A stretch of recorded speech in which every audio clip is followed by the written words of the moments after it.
எதுக்குமா உனக்கு இந்த தேவையில்லாத வேலை? அவனுக்கு தெரிஞ்சால் தேவையில்லாத சண்டை வரும், கோவத்தில் உடைச்சாலும் உடைச்சிருவான் அப்படின்னு என் மாமியார் காலையிலேயே கோவப்பட்டாங்க.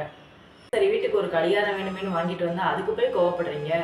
சரி, உங்கள் மகனை விடுங்க, உங்களுக்கு பிடிச்சிருக்கா இல்லையான்னு கேட்டேன். எனக்கு பிடிச்சிருக்குமா, கடிகாரமும் தேவைதான், ஆனால் அவனுக்கு தெரிஞ்சால் திட்டுவானே, அதுதான் எதுக்குன்னு சொல்கிறேன்.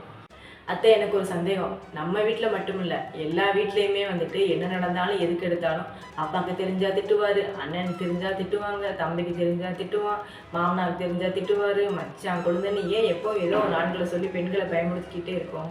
ஓ, அதுவாம்மா, இப்போ நான் இந்த கடிகாரத்தை டைரெக்டாக வேணான்னு சொல்லியிருந்தா என்னது மாமியை எப்படி கொடுமைக்காரியாக இருக்கான்னு என்னையே திட்டி தீர்த்துருப்பேன். அது மட்டும் இல்லாமல் எல்லா ஆம்பளைங்களுமே ஆரம்பத்தில் வீட்டுக்கு எந்த பொருள் வாங்கினாலும் வேண்டான்னு தான் சொல்லுவாங்க. அவங்க வேணான்னு சொல்கிறதே நம்ம யூஸ் பண்ணிக்கிறோம், அவ்வளோதான். ஓ, அதுதான் விஷயமான்னு நான் சிரிக்கேன். ஐயோ, ஆர்வத்தில் கம்பெனி சீக்கிரட்டை உடச்சிட்டேனேன்னு அவங்க சொன்னாங்க. எங்கள் மாமா தான் வாங்க சொன்னாருன்னு அவரை மாட்டி விட்டுட்டு நான் எஸ்கேப் ஆயிட்டேன்.